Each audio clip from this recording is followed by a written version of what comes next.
The letter arrived on a Tuesday, delivered by courier while I was elbow-deep in prep for the dinner rush. Effective immediately, your employment with Romano's Trattoria is terminated.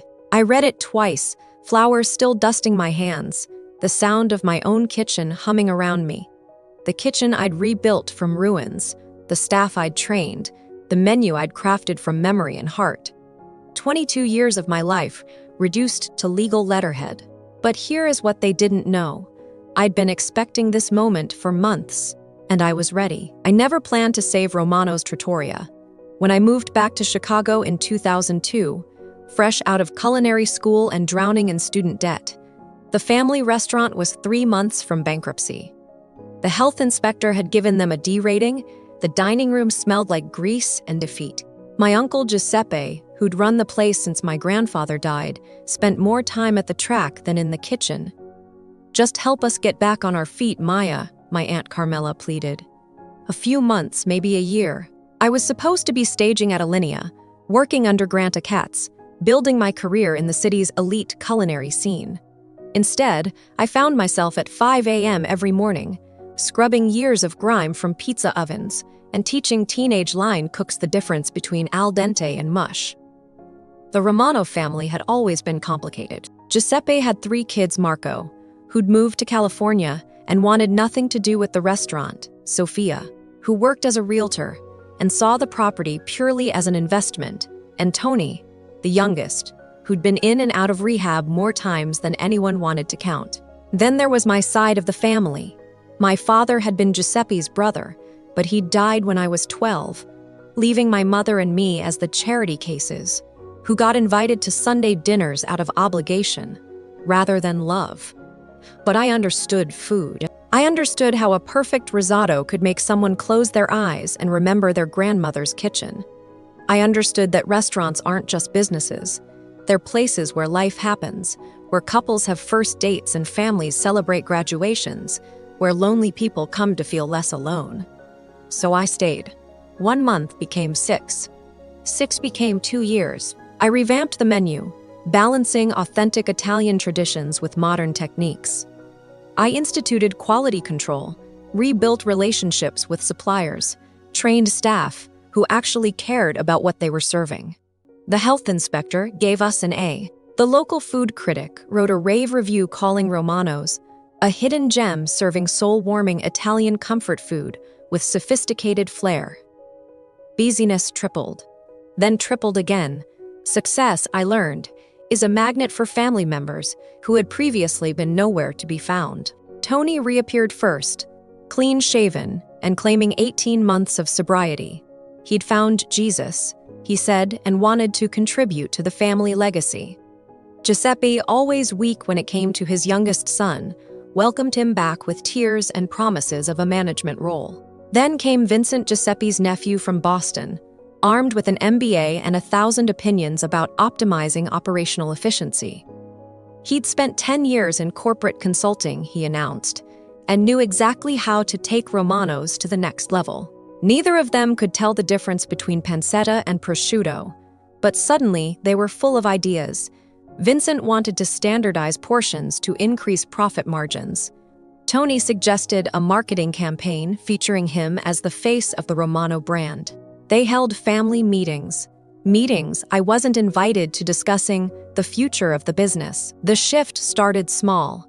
Vincent began questioning my food costs, suggesting we could achieve the same results with cheaper ingredients. Tony started telling customers he was the head chef, posing for photos and accepting compliments for dishes he couldn't have made if his life depended on it.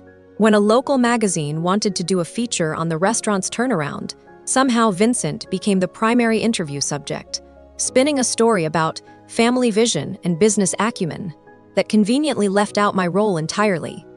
I tried to address it directly. "I am concerned about the direction we're heading," I told Giuseppe one evening after service. "Vincent doesn't understand food costs aren't just about price, they're about quality. And Tony is misleading customers about his role." Giuseppe sighed, suddenly looking every one of his 73 years. "Maya, you are a wonderful chef, but you don't understand business like Vincent does. And Tony, he is family, real family. He deserves a chance to be part of this. Real family, the words hit like a slap. The meeting that ended everything happened on a snowy February evening. The restaurant was closed for a family discussion about the future. I arrived to find Giuseppe, Carmela, Sophia, Vincent, and Tony seated around table 12. The big round one in the corner that I'd had to beg Giuseppe to replace, because the old one wobbled. Vincent had prepared a presentation, actual slides. Romano's has tremendous potential, he began, but we need professional management to realize it. Maya has done admirable work getting us to this point, but she lacks the business expertise to take us further. I've prepared a succession plan that will ensure sustainable growth while preserving family ownership. The plan was elegant in its cruelty. I would be transitioned to a consulting role retained to maintain quality standards, while Vincent took over operations, and Tony became the public face of the brand. My salary would be cut in half. I would no longer have menu control or hiring authority. Think of it as a promotion, Vincent said with a smile that could have frozen wine. You'll be free to focus on the creative side while we handle the business complexities. I looked around the table, waiting for someone to defend me, to point out that there would be no business to handle without the work I'd done. Giuseppe avoided my eyes. Carmela studied her hands. Sophia, at least, had the decency to look uncomfortable. And if I don't agree to this transition, I asked. Vincent's smile never wavered. Well, that would be unfortunate. But the family has to make decisions based on what is best for the restaurant's future. It was Tony who delivered the final blow. Maya, you are not actually family, you know. I mean, you are, but not really. Not like us. You've done great work, but this is our inheritance.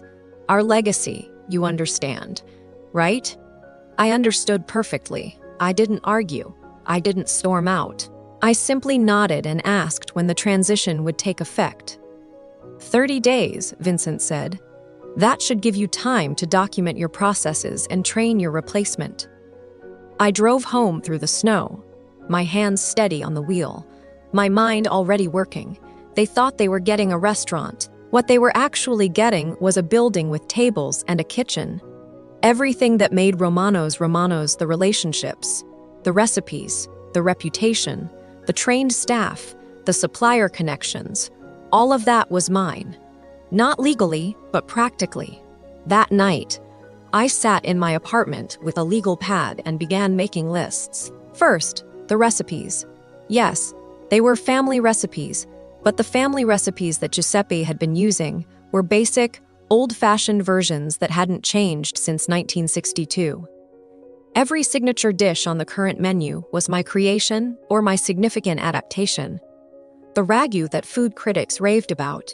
I'd spent 8 months perfecting the blend of meats and the precise timing of each ingredient. The tiramisu that had people posting Instagram photos. I'd lightened the traditional recipe and added a hint of amaretto that made all the difference. Second, the relationships. Our bread came from Salvatore's bakery because I'd personally rebuilt that relationship after Giuseppe had burned bridges by paying late for 2 years.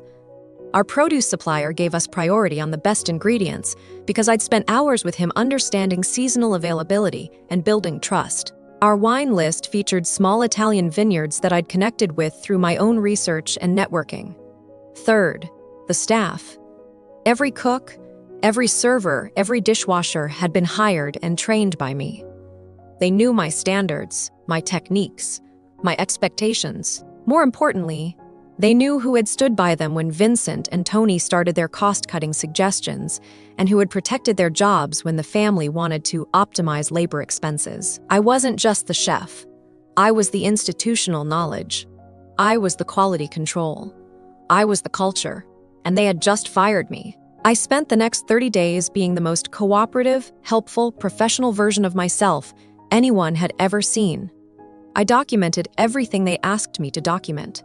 I trained Vincent's chosen replacement, a culinary school graduate with good knife skills and zero understanding of how to manage a kitchen. I created detailed instruction manuals for every recipe, every procedure, every vendor relationship. What I didn't document were the 1,000 small adjustments, the intuitive timing, the personal relationships that made everything work. I couldn't write down how to tell when the risotto was perfectly creamy by the sound it makes when you stir it. I couldn't document the way Salvatore's grandson would text me when they had exceptional loaves available. I couldn't explain how Maria, our head server, knew exactly which table would appreciate being told about the wine pairings and which would find it pretentious. While I was being the perfect transitioning employee, I was also quietly executing my own plan. I found a space 6 blocks away, a former CAFE with good bones and rent I could actually afford with my savings. The owner was an elderly Italian widow whose husband had run a small grocery store in the same location for 40 years. When I explained what I wanted to do, she smiled and offered me the lease at below market rate. I incorporated my business under the name Nonna's Table, a tribute to the kind of cooking that came from love rather than business plans. I approached my key staff individually, privately. I am starting something new, I told each of them.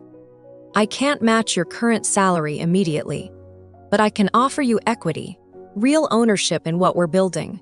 More importantly, I can offer you the chance to be part of something that puts food first and business second. Within 2 weeks, I had commitments from Maria, both of my experienced line cooks, my prep chef, and even Luis, the dishwasher who'd been with Romano's for 12 years. Vincent was going to be left with a kitchen staffed entirely by inexperienced workers who'd learned just enough to be dangerous. The recipes were trickier. I couldn't steal proprietary formulations, but I could create new dishes inspired by my understanding of flavors and techniques. My Nonna's Sunday sauce was completely different from Romano's ragu, richer, more complex, using a blend of short ribs and pancetta instead of just ground beef. My classic carbonara elevated the traditional dish with fresh pasta made daily and eggs from a local farm. For suppliers, I was completely honest. I am starting my own place, I told Salvatore. I understand if you need to continue working with Romano's, but I hope we can build something together at my new location too. Salvatore laughed. Maya, you think I care about Giuseppe. You are the one who pays on time and knows good bread when you see it. Of course, I'll work with you. Most of my suppliers had similar reactions. The final piece was the hardest. I needed a signature element, something that would establish Nonna's Table as not just different from Romano's, but clearly superior. I found it in an old letter my grandmother had written to my mother, describing a pasta sauce her own grandmother had made in Sicily. I'd never tried it, but the description: tomatoes slow cooked with fennel and orange zest, finished with a touch of cream and fresh herbs, sparked something in my imagination.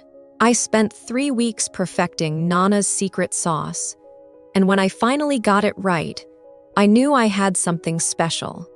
It was complex but comforting, familiar but surprising, the kind of dish that made people close their eyes and make little sounds of appreciation. Nonna's Table opened on a Tuesday in October, 6 months after I'd been fired from Romano's. I invited no food critics, placed no advertisements, relied entirely on word of mouth. We served 42 people that first night. By the end of the week, we had a waiting list. The collapse of Romano's Trattoria was swifter than I'd expected, but not surprising. Within a month of my departure, they'd lost their bread supplier when Vincent forgot to pay the invoice, and Salvatore got tired of making excuses for late payments. The replacement bread was generic, flavorless, nothing like what customers expected. 2 months in, 3 of their remaining staff members quit in a single week after Tony berated a server in front of customers for not upselling aggressively enough. Vincent hired replacements through a temp agency. The reviews started getting brutal around month 3. What happened to Romano's? Wrote one regular customer on Yelp. The ragu tastes like it came from a jar. The service is indifferent, and the bread is supermarket quality. It is like they fired whoever made this place special. They had. Meanwhile, Nonna's Table was getting the kind of attention I'd only dreamed about. The Chicago Tribune's food critic discovered us in month 2 and wrote a review that made my hands shake when I read it. Nonna's Table serves the kind of Italian food that makes you believe in magic again. Chef Maya Romano, I'd kept my father's surname, has created something rare, a restaurant that honors tradition while embracing innovation. where every dish feels like a gift from someone who genuinely wants to feed your soul. The final blow came when Vincent, desperate to figure out why Romano's was hemorrhaging customers, hired a consultant to analyze their decline. The consultant's report was brutal. The restaurant's success was entirely dependent on proprietary recipes, supplier relationships, and staff expertise that departed with the previous chef. Current operations lack the institutional knowledge necessary to maintain quality standards or customer satisfaction. Giuseppe called me in February, almost exactly a year after the meeting that had changed everything. "Maya, I made a mistake," he said, his voice smaller than I'd ever heard it. "Vincent and Tony, they don't understand. They don't understand food like you do. The restaurant, it is dying. We're going to lose everything." I let the silence stretch. Outside Nonna's dining room, I could see the line of customers waiting for tables, could hear the sound of my staff laughing in the kitchen, could smell the aroma of garlic and basil and good olive oil that meant everything was exactly as it should be. "I am sorry to hear that, Uncle Giuseppe," I said finally. "That must be very difficult. Would you consider coming back? I know we didn't handle things well, but family is family. We could work something out. Give you more authority, more control." "I am working something out," I said, "right here at my own place." "But Maya, Romano's is your legacy too. My father would have wanted me to build something good," I interrupted gently. "Something that honors the food and the people who eat it. That is exactly what I am doing." Romano's closed 4 months later. Giuseppe sold the building to a developer who turned it into condos. Vincent went back to consulting. Tony, last I heard, was managing a sports bar in Arizona. Nonna's table has been open for 3 years now. We have a James Beard nomination, a waiting list that runs 6 weeks deep, and a staff of 12 people who own equity in the business and genuinely love what they do. I've opened a second location and I am working on a cookbook. More importantly, we've become what I always wanted, Romano's to be a place where food matters, where families gather, where lonely people find comfort, where every meal is prepared with the kind of attention that comes from genuine care, rather than calculated profit margins. Giuseppe comes in sometimes, usually alone, usually ordering whatever I recommend. He pays his check quietly and leaves good tips. We don't talk about the past. There is nothing left to say. Vincent tried to book a table last month. I had Maria tell him we were booked solid for the next 2 years. It wasn't entirely untrue. The best revenge, it turns out, isn't making your enemies suffer. It is building something so genuinely excellent that their failures become irrelevant. They thought they were choosing between family and talent, but what they really chose was appearance over substance, profit over passion, entitlement over earned respect. I chose to build my own table, and everyone who matters has found their way to it. Story notes, asterisk, asterisk, the venge type, asterisk, asterisk, professional displacement. The protagonist used their actual skills and relationships to outcompete the family business that betrayed them. Satisfaction level, asterisk, asterisk, perfect karma. The antagonists got exactly what they deserved through their own incompetence, while the protagonist built something better for a moral stance.